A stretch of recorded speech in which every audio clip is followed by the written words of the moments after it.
네, 사랑하는 남양주 참사랑 가정교회 식구 여러분, 그리고 오늘 줌을 통해서 정성에 참여하신 모든 식구님들 진심으로 환영합니다. 그럼 지금부터 천일국 11년 전력 6월 7일 양력 2023년 7월 24일 남양주 참사랑 가정교회 아침 훈독 정성 42일째를 시작하겠습니다. 전진 참부모님께 경배 올리겠습니다. 차렷. 전진 참부모님께 경배. 바로 가정맹세 제창하겠습니다. 가정맹세 1. 천일국 주인 우리 가정은 참사랑을 중심하고 번양 땅을 찾아 번연의 창조 이상인 지상 전국과 전상 전국을 창건할 것을 맹세하나이다. 2.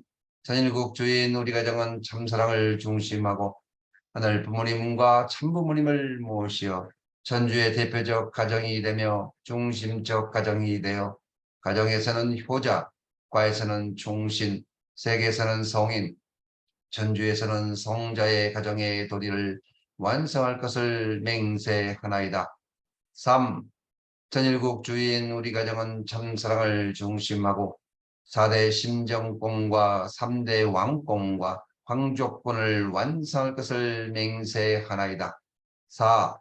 천일국 주인 우리 가정은 참사랑을 중심하고 하늘 부모님의 창조 이상인 천주 대가족을 형성하여 자유와 평화와 통일과 행복의 세계를 완성할 것을 맹세하나이다. 5.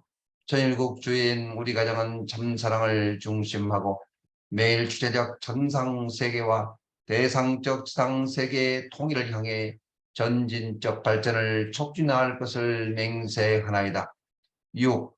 천일국 주인 우리 가정은 참사랑을 중심하고 하늘 부모님과 참부모님의 대신 가정으로서 천을 움직이는 가정이 되어 하늘의 축복을 주변에 연결시키는 가정을 완성할 것을 맹세하나이다. 7. 천일국 주인 우리 가정은 참사랑을 중심하고 하늘 부모님과 참부모님 본연의 혈통과 연결된 유연한 생활을 통하여 심정문화 세계를 완성할 것을 맹세하나이다. 8. 천일국 주인 우리 가정은 참사랑을 중심하고 천일국 시대를 맞이하여 절대신앙, 절대사랑, 절대복종으로 시인의 일체 이상을 이루어 지상천국과 천상천국의 해방권과 석방권을 완성할 것을 맹세하나이다. 네, 보고기도 하겠습니다. 오늘은 개구찌 6기의 식구님께서 해 주시겠습니다. 네, 기도드리겠습니다. 사랑하는 아들 부모님, 순리하신 장부모님, 진심으로 감사드립니다. 어제는 남해안주 교회에서 참사랑 축제 예배가 있었습니다.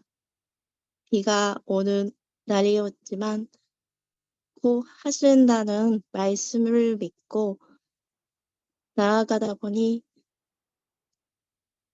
말씀대로 300명이 그 자리에 모였습니다.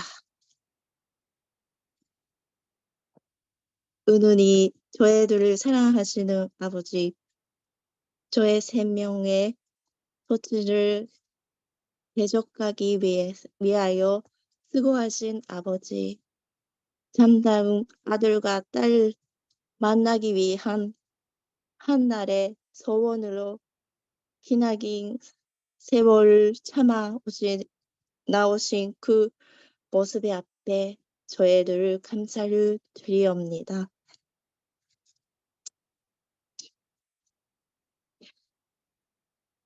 내일이 소망과 내일이 사명을 다짐하는 교리에 참 당신의 아들이 되고 딸이 되게 하여 주시옵소서.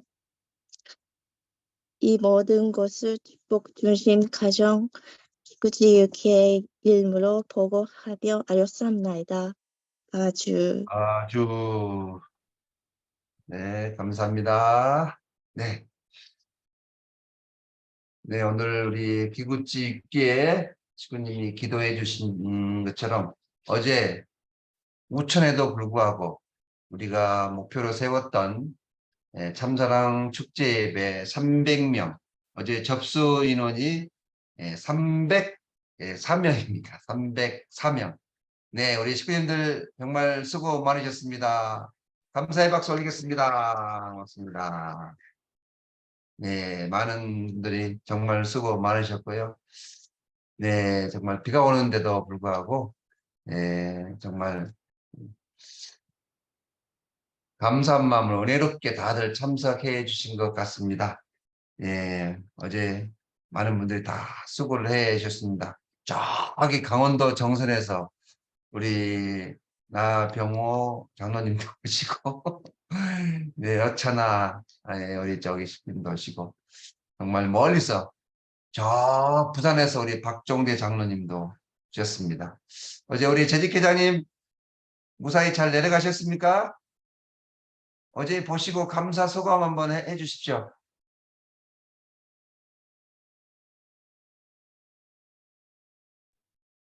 네. 용 회장님 말씀처럼 계획하고 선포하면 다 이루어진다고 어제 남양주께 기적을 보여주신 하늘 부모님, 참 부모님 진심으로 감사드립니다. 400명, 500명 반드시 목표 달성하여 그동안에 불충불효했던 참 부모님 앞에 효자, 효녀, 도리를 다할 수 있는 우리 남양주교 식구들이 반드시 될 수 있다고 이번에 자신을 했습니다. 감사합니다. 고맙습니다. 정말 부산에서 우리 재직회장님 모시고 정말 감사합니다. 네. 어제 인원 동원은 또 많이 해주셨던 우리 김성대 장로님도 소감 한 말씀 하십시오. 장로님, 예. 고생 많으셨습니다. 네. 감사합니다. 네. 두 분, 응용식 대교회장님, 박영명 대교회장님, 사모님 너무 수고 많으셨습니다. 또 식구 여러분이 일심동체가 돼서 한마음 한뜻으로 하늘 앞에 충성하고 또 우리 천진 참부모님 평화의 어머님을 모시고 저희가 이 남양주 지역을 복귀하기 위해서 참 모두가 다 그 지역 주민을 모시고 예배드릴 수 있도록 진짜 정성 들여주시고 한마음 한뜻 해주셔서 너무 감사드리고요. 저도 어제 우리 지휘자 이와 지휘자께서 찬양 특송을 하시다가 울컥하셨는데 저도 어떻게 울컥하고 그 자리를 저희가 채울 수 있게 아마 남양주교회 헌당 이후에 제일 많은 식구님이 예배를 드린 것 같습니다. 너무 울컥하고 너무 감사하고 기쁘고 너무 좋았습니다. 이 모든 것이 다 우리가 한마음 한뜻 되니까 못 이룰 것이 없다고 저는 생각합니다. 부모님 말씀대로 선포하고 나아가면 참 어머님과 하나 되면 저희는 다 할 수 있습니다. 통일가의 전신갑주를 입고 식구 여러분 끝까지 400명, 500명 그것으로 끝나는 것이 아니라 저희가 계획하고 뜻하는 바대로 한 사람 한 사람 우리의 형제들을 찾아서 하늘 앞에 세울 수 있는 그런 우리 남양주 가정교회 사랑하는 전 식구 여러분 힘내서 승리하시고 도와주시고 격려해 주시고 또 같이 함께 동참하여 승리하십시다. 감사합니다. 감사합니다. 아들과 우리 감사합니다. 장로님 정말 수고 많으셨고 감사합니다. 사랑하는 식구 여러분, 진짜 우리 박영명 우리 목사님을 비롯해서 식구들이 정말 혼연일체가 되어서 열심히 잘 해주셨습니다. 감사합니다. 네, 고맙습니다. 어제 또 인원에 많이 노력하신 우리 강영신 권사님, 그리고 또 한유나 권사님, 한수지 권사님, 또 다했고 우리 또 에릭고 권사님 버스 동원하시고 또 우리 한미령 권사님 그 위에 많은 식구님들 대단히 수고 많으셨습니다. 네, 그럼 오늘도 귀한 말씀을 우리 회장님 큰 박수로 모시도록 하겠습니다. 감사합니다. 사랑하는 남양주 참사랑 가정교회 식구 여러분, 그리고 오늘도 조국 광복과 참어머님의 성수무강을 위해서 한국뿐만 아니라 전 세계에서 정성을 들여주시는 천일국 식구 여러분, 안녕하세요. 오하요 고자이마스. 어제 참사랑 축제 예배가 성공리에 치러졌습니다. 300명이 넘는 식구들이 와서 만장을 이루었습니다. 그동안 수고해 주신 모든 식구님들께 진심으로 감사드립니다. 특히 우리 김성태 장로님 네 분, 강영신 권사님 네 분, 그리고 권사님, 그리고 우리 일본 식구들 정말 최일선에 서서 동원을 해 주셔서 어제 예배가 아주 성공리에 잘 마치게 되었습니다. 여러분, 어제 제가 강조했지 않습니까? 정말 저의 한 개인의 슬로건뿐만 아니라 우리 남양주 교회의 슬로건이 되어야 되겠습니다. 생각한 대로 이루어진다. 꿈꾼 대로 이루어진다. 기도와 정성 들인 대로 이루어진다. 믿는 대로 이루어진다. 그렇죠? 우리가 선포한 대로, 우리가 절대신앙을 갖고 선포한 대로 이루어진다. 그리고 우리가 움직인 대로 이루어진다. 저는 매일 아침마다 이 슬로건을 외칩니다. 이 천일국 시대에 사는 우리가 이런 확신과 신념을 갖고 참어머님과 하나 되겠다는 마음을 가지고 나가면 능치 못할 일이 없을 것입니다. 하늘은 가능하지 않은 일을 시키는 분이 아니에요. 불가능한 일을 가능케 시키는 분이 아닙니다. 우리가 할 수 있기 때문에 시키는 겁니다. 자, 어머님께서 3배가 하라, 10배가 하라 하시는 것은 당신께서 벌써 그런 정성의 기대를 닦아 놓으셨다는 걸, 그걸 믿어야 돼요. 그런데 우리가 현실의 눈으로 보면 어머님을 비판하지 않습니까? 하늘을 비판하지 않습니까? 왜 현실을 모르고 저런 소리 하실까? 그건 믿음이 없기 때문에 그래요.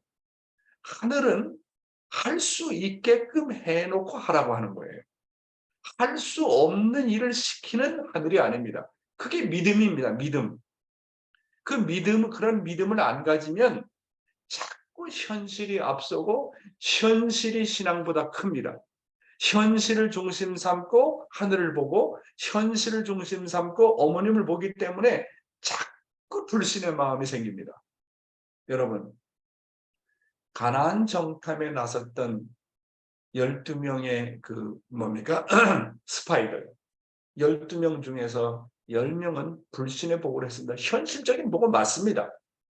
그러나 2명은 하늘에 보는 관점에서 하나님이 출애굽에서 이스라엘 민족을 출애굽시킬 때 어떻게 해왔느냐는 거예요. 구름 기둥으로, 불 기둥으로 인도하신 과거의 그 하나님을 왜 믿지 않느냐 이게요. 지금도 만나와 메추라기를 가지고 우리를 먹이시고 살리시는 그 하나님의 이름으로 능치 못할 게 뭐 있느냐. 10명의 정탐꾼들은 뭐라고 그랬습니까? 우리는 메뚜기와 같다. 아무것도 아니다. 그런데 2명의 여호수아와 갈렙은 그런 복을 하지 않았습니다.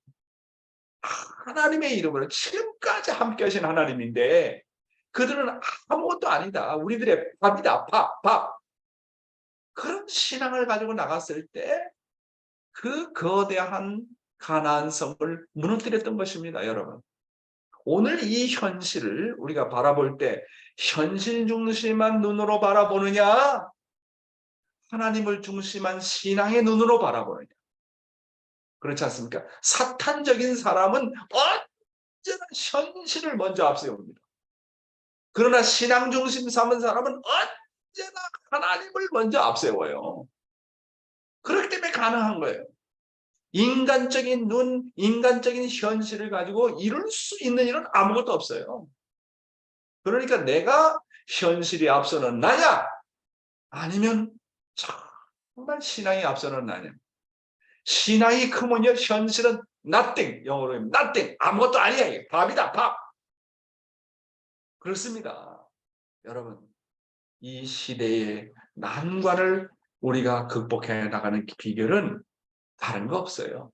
절대 신앙입니다. 절대 신앙 가지면 기적이 벌어집니다. 절대 사랑입니다. 어떤 일이 있더라도 하늘을 사랑합니다. 그리고 절대 순종입니다. 정말 그 절대 순종, 참 어머님께 절대 순종하는 마음만 가지면 내 책임 끝났어요. 나머지는 하나님이 다 산다는 거예요. 영계가 다 산다는 거예요. 그런데 그런 순종의 마음이 없거든. 순종의 마음이 없는데 어떻게 기적이 벌어집니까? 하나만 되면 순종만 해라. 나머지는 내가 다 알아서 한다. 네가 순종하는 마음 가지면 그 순종하는 그 마음에 내가 내 마음을 비웠으니 하늘이 그 한 곳을 채워가지고 하늘이 다 한다는 거예요. 내가 한다는 거 건방진 겁니다. 하늘이 하시는 겁니다. 영계가 하시는 겁니다. 조상들이 하시는 겁니다. 내 마음을 비우는 것이 5%의 책임이다. 내 마음만 비우면 하늘이 역사한다는 거예요. 자, 오늘 어머님의 말씀 한번 보겠습니다. 오늘은 참 어머님의 자서전 말씀 가운데 135쪽과 136쪽에 나오는 내용이 되겠습니다. 차가운 비바람을 맞으며 도약의 길로 라는 부분을 분독하도록 하겠습니다. 1954년 5월 1일 서울 성동구 북학동에 세워진 세계 기독교 통일신령협회는 2014년 60년을 맞아 조촐한 기념식을 가졌습니다. 식구들은 둘러앉아 지난날을 돌아보면서 서로에게 고마운 인사를 했습니다. 그동안 수고 많았어요. 모든 것이 비난하게 시작된 통일교회는 나의 성원을 디딤돌 삼아 새로운 시대로 도약했습니다. 소수에 불과했던 작은 교회가 지금은 수를 헤아리기 어려울 만큼 전 세계로 뻗어나갔습니다. 원리 말씀은 지구촌 땅끝까지 전해져 역사상 가장 짧은 기간에 세계 종교로 우뚝 서는 기적을 만들어냈습니다. 그 누구도 알아보지 못했던 만 16세 소녀 한학자는 하늘 신부에서 우주의 어머니이자 하나님의 유일한 첫딸 독생녀가 되어 평화를 널리 펼칠 어머니로 모든 인류의 가슴 속에 자리 잡고 있었습니다. 사랑하는 식구 여러분, 역대의 중심 인물들이나 성현들이나 4대 성인들이나 살아서 존경받고 살아서 성인 대접받은 사람은 아무도 없습니다. 그런데 우리 참부모님은 제세시에 하늘의 뜻이 이 원리가 국가를 넘고 세계를 넘어서 세계 방방곡곡에 이렇게 퍼져나가고 이렇게 자리를 잡았다는 것은요, 놀라운 일입니다. 예수가 십자가에 못 박혀 죽을 때 다 도망갔어요. 다 도망갔어요. 누구 하나 알아주지 않았습니다. 예수가 죽고 세월이 흘러감에 따라서 예수님의 가치가 드러났던 것처럼 여러분, 그런데 참 부모님은 살아생전에 이런 실적을 세웠다는, 이거는 놀라운 사건인 것입니다. 성헌 후 1960년 여름에 들어서자 전체 식구가 하계 40일 계몽전도 활동에 나섰습니다. 전국 모든 지역에서 신앙의 불길이 거세게 일어났습니다. 600명이 넘는 전도사와 식구들이 413개의 마을을 돌아다니며 하나님의 말씀을 전했습니다. 40일 동안 미숫가루 한 대로 버티며 동네 골목을 청소하고 마을의 어느 집 사랑방에서 호롱불을 켜놓고 한글을 가르치며 갖은 어려움을 이겨냈습니다. 그 시절 통일교회 전도대우들은 핍박이 심해 몸고생은 말할 것도 없고 외롭기가 너른들 한복판에 홀로 선 미루나무와 같았습니다. 사람들의 몰이해와 비난이 커질수록 계몽전도에 더 박차를 가했습니다. 나중에 젊은 청년들뿐만 아니라 중고등학교 학생들도 발벗고 나섰습니다. 심지어 중학교 1학년 여학생도 동참했습니다. 계몽전도는 해를 거듭할수록 들불처럼 번져 우리 사회를 변화시켜 나가는 도도한 물결이 되었습니다. 1960년대 중후반부터 들불처럼 번졌던 농촌 계몽과 문맹 퇴치 운동도 그때 시작되었습니다. 도시와 시골 마을 곳곳에 사랑방 야학을 만들어 학교에 다니지 못하는 청소년과 부녀자들에게 한글을 가르쳤습니다. 참어머니께서 말씀하시길 성혼 후 1960년 여름에 들어서자 전체 식구가 하계 40일 계몽전도 활동에 나섰다고 하셨고 전국 모든 지역에 신앙의 불길이 거세게 일어났다고 하셨습니다. 600명이 넘는 전도사와 식구들이 413개 마을에 돌아다니며 하나님의 말씀을 전했고 계몽전도는 해를 거듭할수록 들불처럼 번져서 우리 사회를 변화시켜 나가는 도도한 물결이 되었다고 말씀하셨습니다. 이것이 본격적인 출발이 성혼 이후에서부터 시작이 되었다. 그렇게 말씀하셨습니다. 그래서 제가 이제 역사 서적을 뒤져보면서 40일 계몽 전도가 얼마나 엄청난 것이었는지 그것이 우리 교회의 본격적인 출발이 되었다고 하는 것을 공부하게 되었습니다. 그러면 40일 계몽 전도가 그 당시에 어떤 의미를 가지고 있는지를 한번 알아보도록 하겠습니다.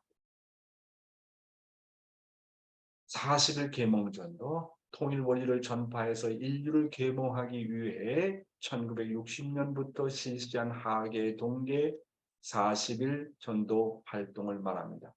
이 40일 계몽 전도의 내용은 1957년 하계 40일 전도 이후 1960년부터 하계 동계에 40일 동안 임지에 가서 계몽을 하며 전도한 운동입니다. 1957년 최초 하계 40일 전도 이후 본격적인 통일 원리 선포를 위한 40일 계몽 전도를 1960년 7월 20일 출발하였습니다. 제1차 40일 계몽 전도 당시 전국 413개 지역에서 659명의 전도대원들이 1인 내지 2인 혹은 3인이 팀으로 파송되어 통일 원리 말씀을 전했습니다. 이후 매년 하계와 동계 40일 계몽 전도가 진행이 되었던 것입니다. 이분들의 역사를 쭉 보고 일기를 보면서 정말 감동이었습니다.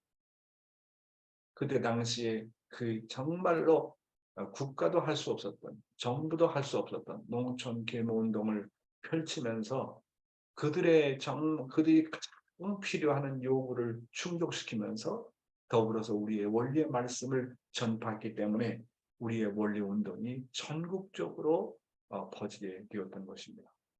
자, 그때 당시에 그래서 세계 평화 통일 가정연합의 식구들은 노인, 장년 식구, 부인 식구, 대학생, 청소년 전체가 하늘의 뜻과 명령에 따라 전도의 현장으로 떠났습니다.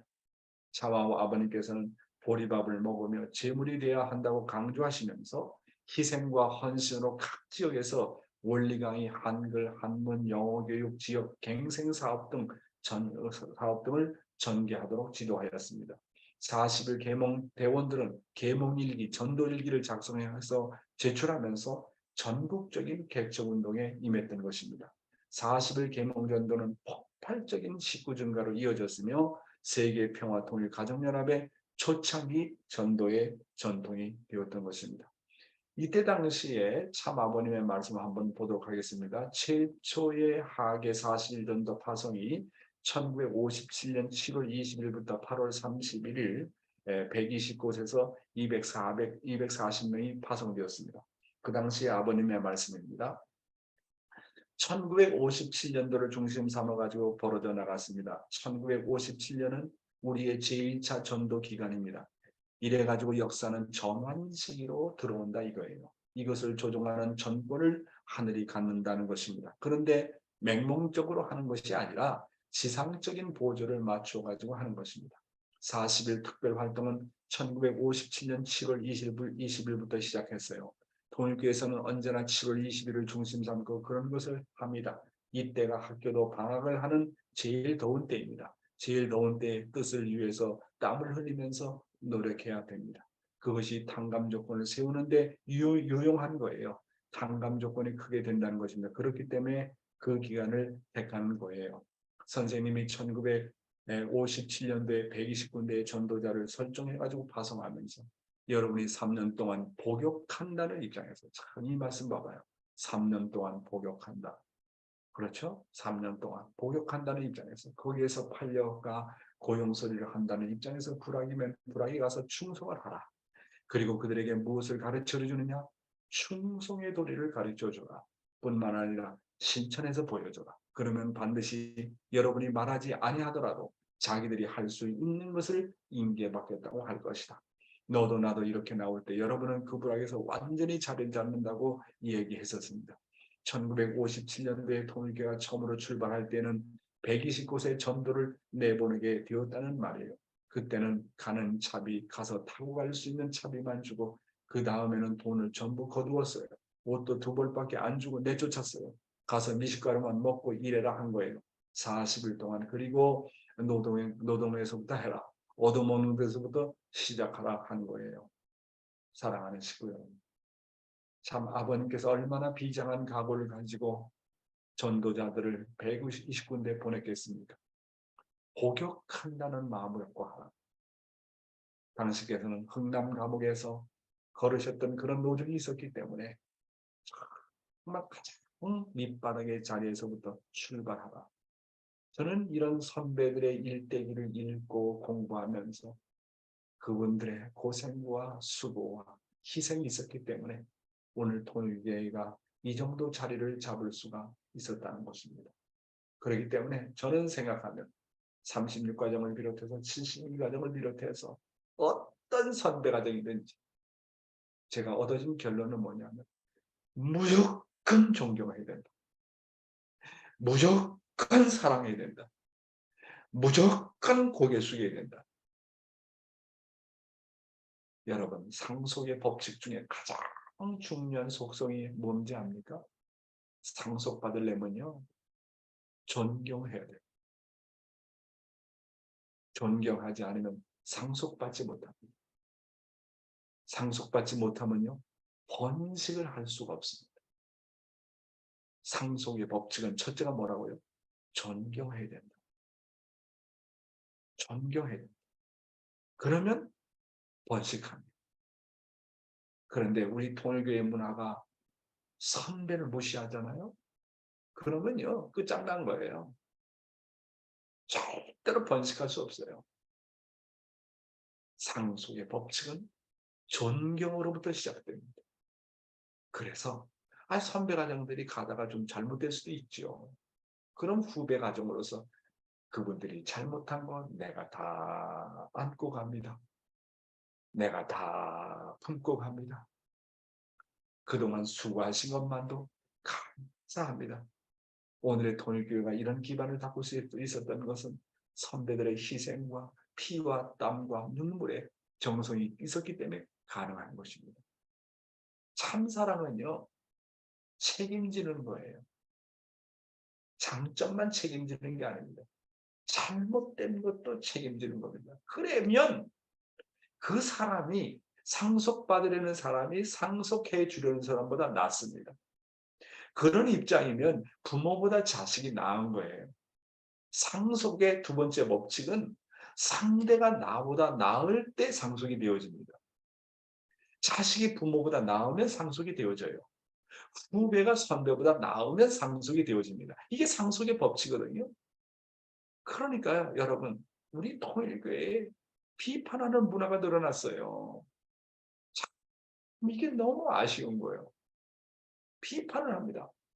심지어는 하늘을 놓고 비판합니다. 하늘을 부정합니다. 심지어는 참부모님의 리더십 가지고 운운하는 사람들이 있습니다. 야, 어떻게 다 통일교회가 이렇게 됐냐는 거예요. 우리는 다시 원점으로 돌아가야 됩니다. 신앙을 다시 찾아야 됩니다. 원점으로 돌아가서 하나님을 다시 만나고 참부모님의 귀한 가치를 알고 우리 지금까지 수고한 우리 선배들 무조건 존경해야 됩니다. 제가 깨달은 사실은 그래요. 장점이든 단점이든 그분들이 있었기 때문에 가능한 거예요. 단점을 보면 품고 갑시다.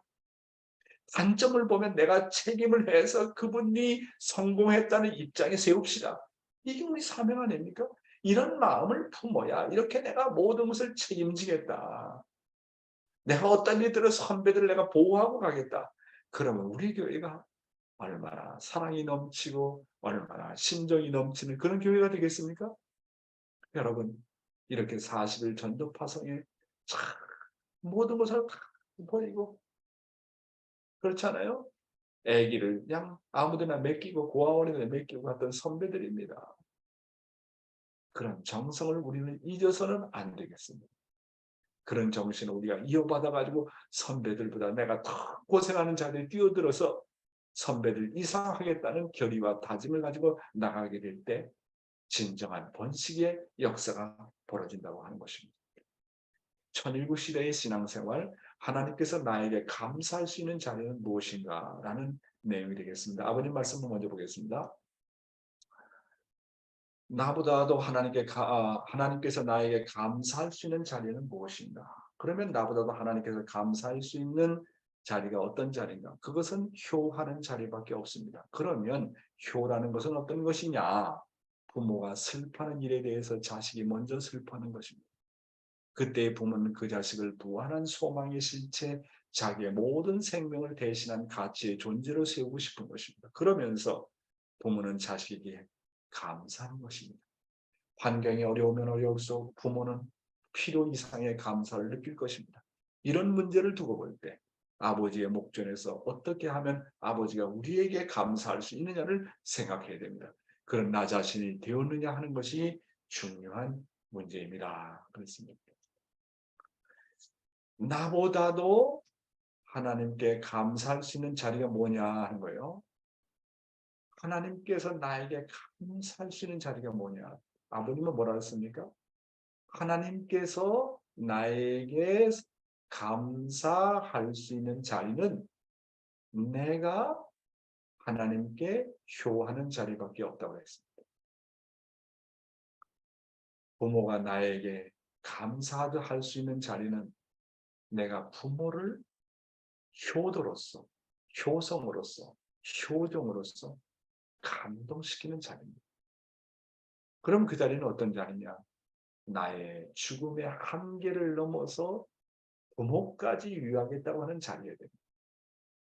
하나님이 나를 바라볼 때, 야, 저 녀석 저희 조상들 보면 형편없는데 조상들의 그 죄의 백그라운드 배경을 보거나 타고난 환경, 어렵고 찌질이 가난하고 힘들고 저런 환경인데 저 한 사람의 개인으로서 넘어갈 수 없는 그런 환경이고 상감의 자리인데 저런 자리에서 저 녀석은 저렇게 감사하고 하늘까지도 위로하고 어떻게 하늘의 사정까지 책임지려고 하고 그런 저 사람을 바라볼 때 그런 저 자식을 바라볼 때 하나님까지도 감동한다는 거예요. 응? 그 사람이 태어난 기준이 있다는 거예요. 누구나 다. 응? 100이라고 하는 기준으로 볼 때 어떤 사람은 50만 원 기준에서 태어났다고 한다면 50만 원 기준보다 더 낮아져가지고 그런 자리에서도 감사하고 하늘의 아버지라는 것을 감사하고 내가 뜻길에 들어왔다는 것을 감사하고 어려운 자리, 십자가의 자리에서 오히려 하늘을 위로하고 하늘이 이렇게 십자가를 졌구나. 하늘이 나 때문에 이렇게 고생했구나. 하늘을 대신해서 눈물을 흘리고 하늘을 대신해서 위로하는 그 효의 마음이 바로 하나님을 감동시킨다고 하는 것입니다. 그래서 하나님이 나를 바라볼 때 아들아 정말 감사하구나. 정말 감사하구나. 어떻게 타락한 백그라운드 가운데 너와 같은 자식이 나타났냐. 하늘이 감사할 수 있는 자. 그건 어떤 내가 효성으로서 하나님을 위로하는 자리라고 하는 것입니다. 효성이라는 것은 타락으로 인해서 불쌍한 하늘 부모님의 심정을 같이 하며 같이 아파하며 위로하는 자리라고 하는 것입니다. 그렇죠? 자,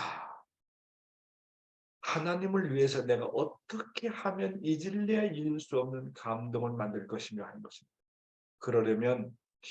그러려면요, 하나님도 나에게 꼼짝 못하고 신세를 지으라는 거예요. 내가 다른 사람의 신세를 내가 신세를 지는 것이 아니라 내 부모에게도 신세 지면 안 돼요.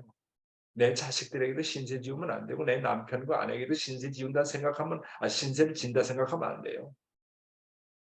더 나아가서 나는 하나님도 꼼짝 못하도록 신세를 지운다. 그런 분이 아버님이었습니다. 그래서 아버님 뭐냐? 나는 하나님 앞에 절대 신세지지 않았다는 거예요. 나는 연기 앞에도 신세지지 않아요. 내가 신세를 지우면 지웠지 신세를 지지 않았다. 내가 하나님에게 신세질 생각을 하지 말고 오히려 하나님에게 신세를 지우라는 거예요. 그것은 뜻을 위해서 내가 육신의 한계를 넘어서 정말 하늘 대신 십자가의 자리를 내가 진다고 할 때 그게 하나의 감동의 사건이 되는 겁니다.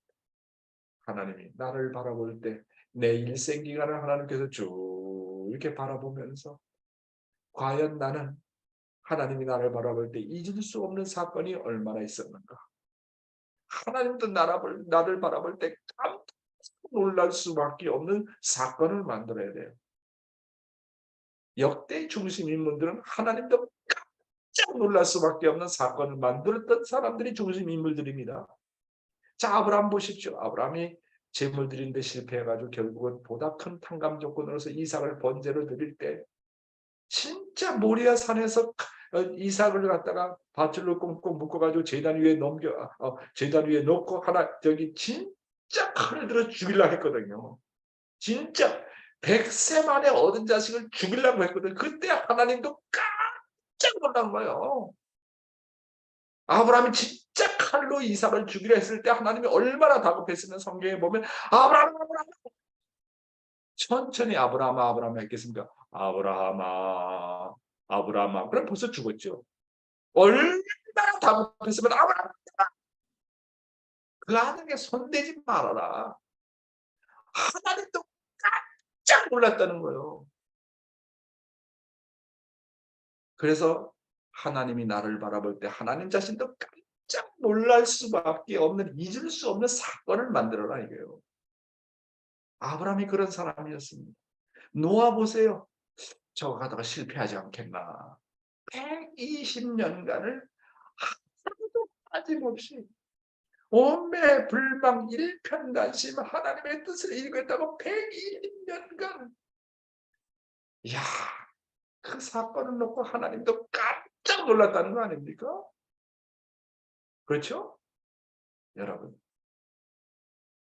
복귀 섭리의 중심 인물들 다 그렇게 하나님을 놀라게 한 사람들. 이 아브라함도 그렇지만 이삭의 순종을 보고 하나님도 깜짝 놀란 거. 어떻게 제단 위에 자기가 밧줄로 묶여져 있는데 도망가지 않고 잘 순종했다. 어떻게 타락의 혈통 가운데 저렇게 순종하는 자식이 나올까? 하나님이 깜짝 놀란 거예요.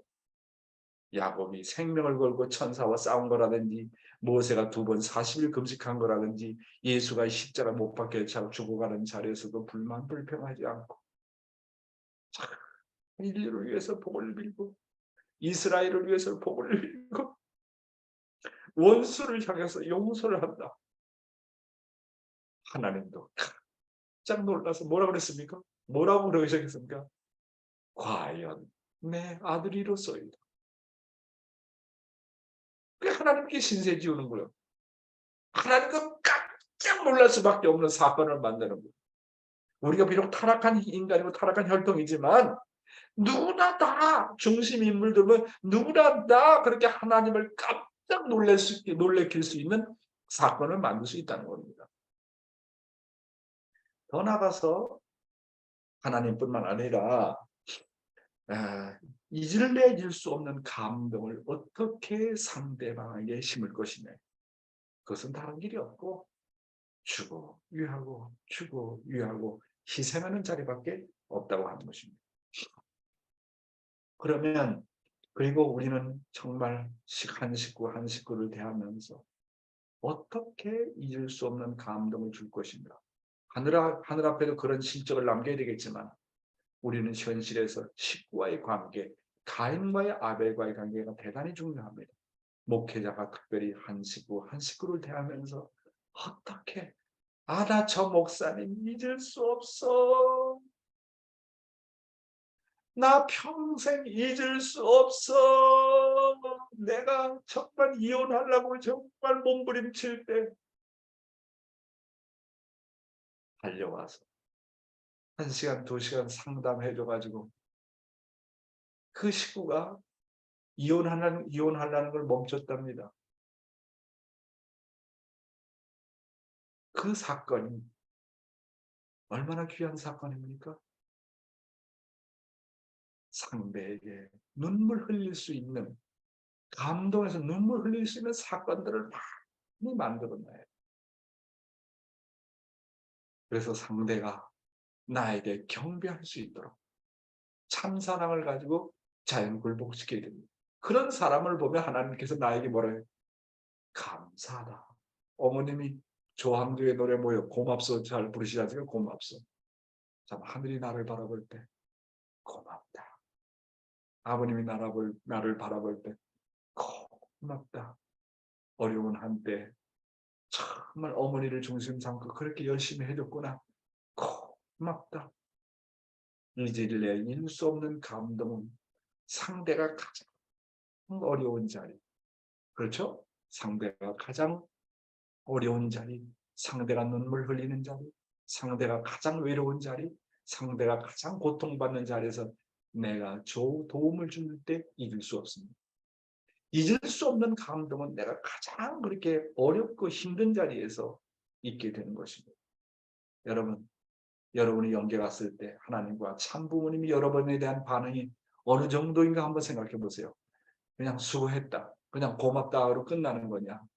나를 끌어안고 포옹하고 키스하면서 내 아들아, 내 딸아, 정말 수고했구나. 그럴 수 있는 아들 되고 싶지 않습니까? 그럴 수 있는 딸 되고 싶지 않습니까? 하늘이 나를 바라보고 키스를 하고 끌어안고 수고했다고. 몇 날 며칠이고 울 수 있는 그런 내가 되고 싶다. 그게 아버님의 소원이었답니다. 그것이 영계 갔을 때 하나님이 아버님을 끌어안고 하루가 아니고 몇 날 며칠을 통곡하면서 수고했다고 내 아들 수고했다고. 그럴 수 있는 대접을 받는 것이 아버님의 소원이었다고 합니다. 사랑하는 식구 여러분, 우리는 영계 가서 과연 어떤 대접을 받을까요? 물론 대접받지 않으려고 하는 마음도 있죠. 인간의 본성을 그렇지 않습니까? 다 인정받고 싶어하는 게 소원 아닙니까? 자, 오늘의 생명의 말씀은 무엇일까요? 양면의 십자가를 져라. 오늘 이 말씀을 가지고 나는 과연 양면의 십자가를 지고 가는가라는 내용을 가지고 묵상해 보시기 바랍니다. 예수님은 위로는 하나님의 십자가를 지고 아래는 인류의 십자가를 지고 화목의 제물이 되셨습니다. 양면의 십자가를 다 짊어지고 화목의 제물이 되셨습니다. 예수님 당신은 양면의 십자가를 짐으로써 당신의 제물로 됨으로 말미암아 하나님을 감동시켰을 뿐만 아니라 온 인류를 감동시켰습니다. 내가 하늘의 십자가의 심정을 가지고 이웃의 십자가를 하늘을 대신해 질 때 나는 어디에 가나 화목의 챔피언이 되고 영어에서 뭐라니까 피스메이커가 된다 그랬어요. 화평케 하는 자는 하나님의 아들이라 칭함을 받는다 했습니다. 내가 주의와 화목하려면 부모의 심정과 종의 몸을 쓰고 양면의 십자가를 져야 됩니다. 나의 십자가를 지는 것은 물론이지만 더 나아가서 하늘의 십자가, 이웃의 십자가까지 져야 됩니다. 예수님께서 제자들에게 말씀하시기를 누구든지 나를 따라오려거든 자기를 부인하고 자기 십자가를 지고 나를 따르라고 하셨습니다. 이어서 말씀하시기를 누구든지 제 목숨을 구하고자 하면 잃을 것이요 누구든지 나를 위하여 제 목숨을 잃으면 찾으리라고 하셨습니다. 제일 먼저 내 십자가는 내가 책임지라는 거예요. 내 십자가는 누구에게 의탁하지 말라는 겁니다. 더 나아가서 위로는 하나님과 참부모님의 십자가를 지고 아래로는 이웃을 위해서 십자가를 지라고 하는 것입니다. 여기서 이웃이라고 하는 것은 교회의 식구도 되고 가정에서는 부모, 아내, 남편, 자식 그리고 가인과 아벨도 됩니다. 누구든지 자기의 십자가 지기를 원하지 않고 남에게 지우려고 하는 자는 목숨을 잃을 것이요 누구든지 하늘과 이웃을 위해서 십자가를 지고자 하는 자는 목숨을 얻는 뜻이라고 봅니다. 절대로 자기 자신만을 위해서 살지 말라는 거예요. 상대를 위해서 사는 데는 어느 정도 위해서 살아야 되느냐? 뭐라고 그랬습니까? 누구든지 목숨을 구하고자 하면 잃고 누군지 나를 위해서 목숨을 잃으면 찾으랴. 그 말은 뭐냐면 어느 정도 남을 위해서 살았냐? 목숨을 갖다 대라는 거예요. 목숨을 걸라는 거예요. 그러면 내가 상대를 위해서 그렇게 목숨을 걸 때 비로소 내가 생명을 얻는 구원을 받게 된다고 하는 것입니다. 자, 그러면 천일국 시대에 사는 우리들은 과연 어떤 십자가를 져야 할까요? 오늘의 타이틀이 양면의 십자가를 지라고 했습니다. 천일국 시대의 지도자들은 위로는 하나님과 참부모님의 십자가를 져야 하고 아래로는 식구들의 십자가를 져야 됩니다. 지금은 천일국 주인의 시대입니다. 누구나 주인입니다. 그래서 여러분은 얼마나 참 어머님의 십자가를 대신 지려고 하고 있습니까? 아버님 없잖아요. 아버님 영계 갚버렸어요. 무거운 십자가를 어머님 홀로 지고 가십니다. 그러면 나는 아들로서 축복 가정으로서 그런 어머님을 얼마나 동정하고 그런 어머님의 십자가를 얼마나 대신 지려고 하느냐. 이게 효자 아닙니까? 어머님이 아버님을 모시면서 고난을 거치면서 뭐 이런 말씀 저런 말씀 좀 불편한 말씀을 하실 수도 있죠. 그럼 자식이라면 그런 말씀도 다 소화하고 넘어가야 돼요. 자식 앞에니까 어머님이 이런 말씀 저런 말씀 가끔씩 할 수도 있죠. 자식이라면 그런 십자가까지 내가 다 대신 지겠다. 더 나가서 불쌍한 하나님의 십자가까지 나는 지겠다. 얼마나 이 나라와 이 민족을 대신해서 여러분이 십자가를 지려고 합니까? 다들 무거운 십자가는 피하려고 합니다. 십자가를 피하려고 하는 자는 결코 이 시대의 주인이 될 수 없어요. 양면의 십자가를 지고 참부모님과 예수처럼 화목의 제물이 되어야 됩니다. 하늘의 십자가만 진다고 생각하지 말고 나는 하늘을 대신해서 인류의 십자가를 질 것이고 나라의 십자가를 질 것이고 상대의 십자가까지 진다는 그런 마음을 가지고 가라는 거예요. 참부모님은 하나님의 십자가를 짊어지고 식구들의 십자가를 짊어지고 그들 앞에 부모의 심정을 가지고 철두철미하게 종노릇을 했습니다. 하나님과 식구 사이에 화목의 제물이 되셨습니다. 예수는 양면의 십자가를 지고 화목의 제물이 된 거죠. 오늘 우리 동안 하늘의 십자가, 참부모의 십자가, 밑으로는 식구의 십자가, 이웃의 십자가를 이웃의 십자가를 져가지고 화목의 제물이 되어야 됩니다. 예수님께서 그런 길을 보여주시지 않았습니까? 참부모님께서 그런 길을 보여주시지 않았습니까? 상대의 십자가를 지는 사람들은 자기 주장이라는 게 없어요. 자신의 주장이 없어지고 자신을 완전히 부정합니다. 상대 앞에 철두철미하게 제물이 됩니다.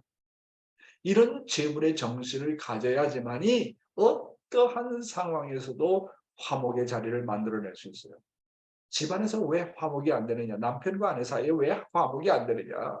내가 남편 앞에 제물된 입장에 서지 않게 나는 제물이다. 제물은 말이 없어야 돼. 양을 잡아서 제물 드리는데 양이 뭐라고 말합니까?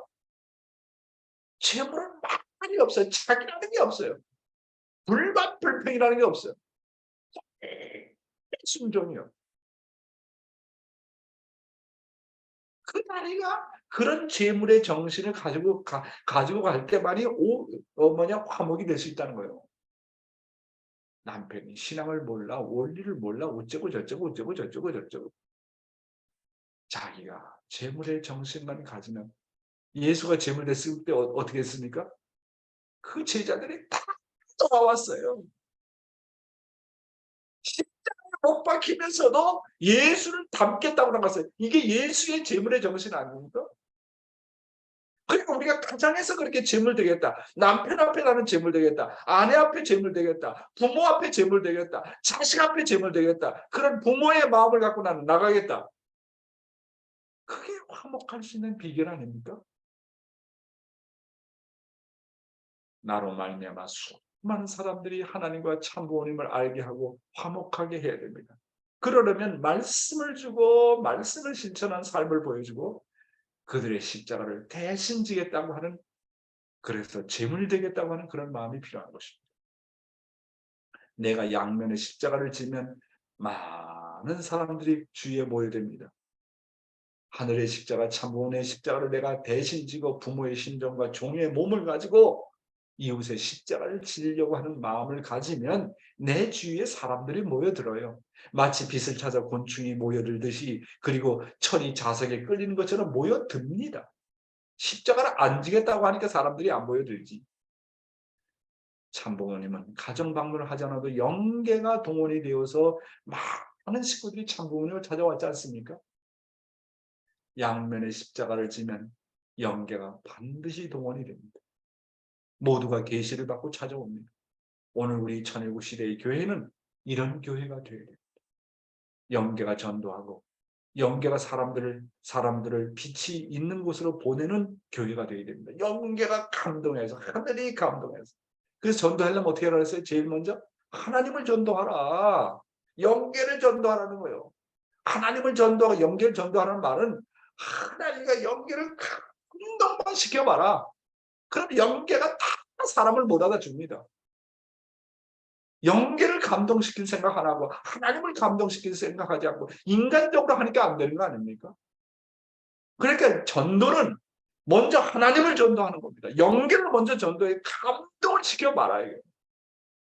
하나님이 어떤 거야? 하나님마저 감동해봐라. 못할 일이 뭐가 있겠습니까? 우리가 양면의 십자가를 뜻밖에 지게 되면 반드시 놀라운 성령의 역사가 벌어진다고 하는 것입니다. 그러면 그런 교회는 생명이 있는 교회요, 부활하고 성장하는 교회요, 하나님이 찾아오는 교회가 됩니다. 우리 남양주 교회가 그런 교회가 되었으면 좋겠습니다.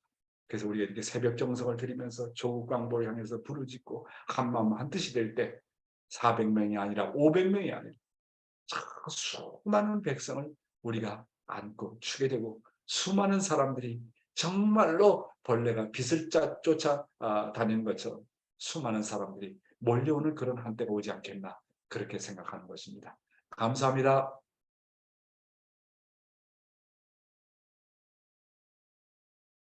네, 귀한 말씀 주심에 감사드립니다. 네, 감사의 박수 올리겠습니다. 고맙습니다. 오늘 우리 식구님들은 정말 신종종 메시아로서 천복 가정으로서의 하늘 앞에 기쁨과 영광을 돌려드리고, 또 우리의 가정, 우리의 이웃을 하늘 앞에 인도하시기 위해서 정말 수고 많이 하신 것을 알고 있습니다. 대단히 감사합니다. 네, 오늘 귀한 말씀을 또 들으시고 소감을 듣도록 하겠습니다. 이구치 6기의 식구님 잘 들으셨어요? 6기회상 오늘 기도도 잘 해주시고요. 네. 시우는 자고 있어요? 네. 오늘 말씀 잘 알아들으셨죠? 말씀 네. 잘 들으셨죠? 소감 한 네. 말씀 해보세요. 통역. 네. 네. 통역. 제가 좀 한국말 잘 들어서 못돼가지고 일본말로 통역을 들으셨어요? 통해서 말씀 매일 듣고 있는데요. 네. 매일 말씀을 통해서 생활하는 중요한 것, 것을 제출할 수 있는 거, 요그 잘 마음으로 잘 들 수 있게 되었어요. 네, 네네, 네, 맞습니다. 감사합니다. 어제 비가 오는데도 시우 데리고 제일 마지막에 300명 넘도록 딱 접수해 주셔서 감사합니다.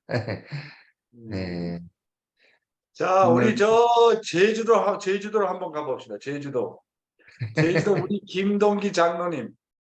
먼데 계셔도 아마 우리를 위해서 기도 많이 해주셨을 겁니다. 장로님. 예, 안녕하세요. 오늘 이렇게 말씀을 들으면서 생각이 계속 드는 내용이 사람이 생각하는 것이 기도다 하는 생각이 들어갔어요. 네, 그렇죠. 그리고 내가 하는 행동이 곧 하나님 앞에 드리는 정성은 또 아닐까 하는 이런 생각 들어가고 그래서 사람은 생각도 잘해야 되고 행동도 잘해야 되는 게 이게 맞다 이런 생각을 많이 했어요. 오늘 아침에 이 말씀을 들으면서 말씀에 집중하지 못하고 내 생각을 좀 많이 했습니다. 그래서 참 언제나 참 돌아보면 항상 잘못되고 후회된 것을 많이 느끼죠. 사람이 살아가면서. 근데 그럼에도 불구하고 어제보다는 오늘이 좀 더 낫기를 바라고 오늘보다는 또 내일이 더 하나님 앞에 조금이라도 좀 가까워질 수 있는 내가 되고자 하는 그러한 생각을 항상 하면서 생활합니다. 하여튼 교회장님 옆에 계시다는 게 참 어떻게 보면 행운이고 하나님 앞에 감사할 수 있는 그러한 내용이 아닌가 이런 생각이 듭니다. 감사합니다. 네, 감사합니다. 아. 김동기 장로님 고맙습니다. 감사합니다.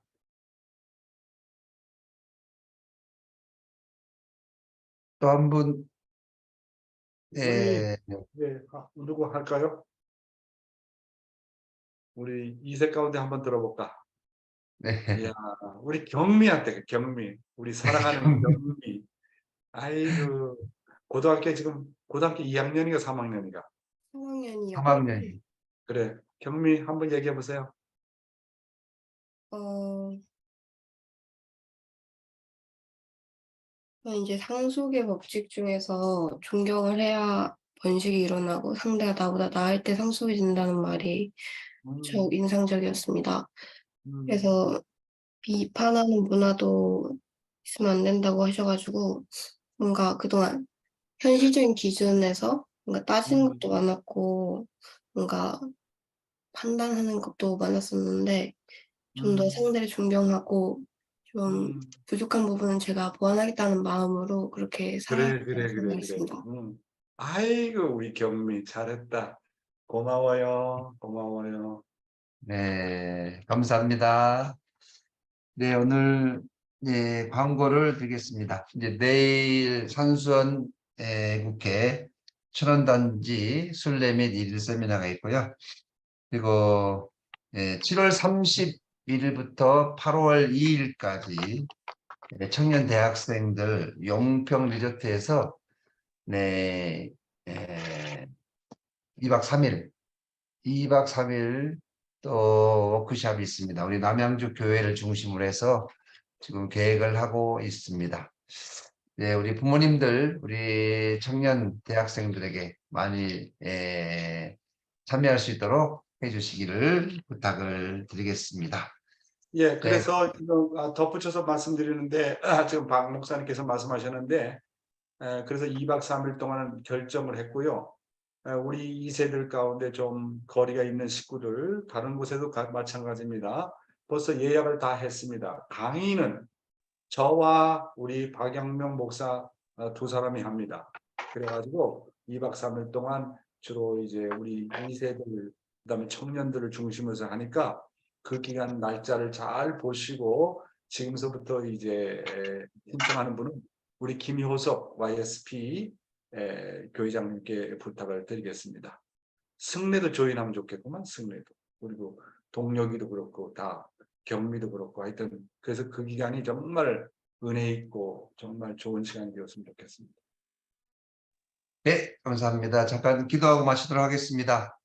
존귀하신 하나님 부모님, 어제 우리 남양주 교회는 하늘의 크신 사랑과 은혜 가운데 저희가 목표했던 300명의 잠사랑 축제 예배를 승리로 봉헌했사옵니다.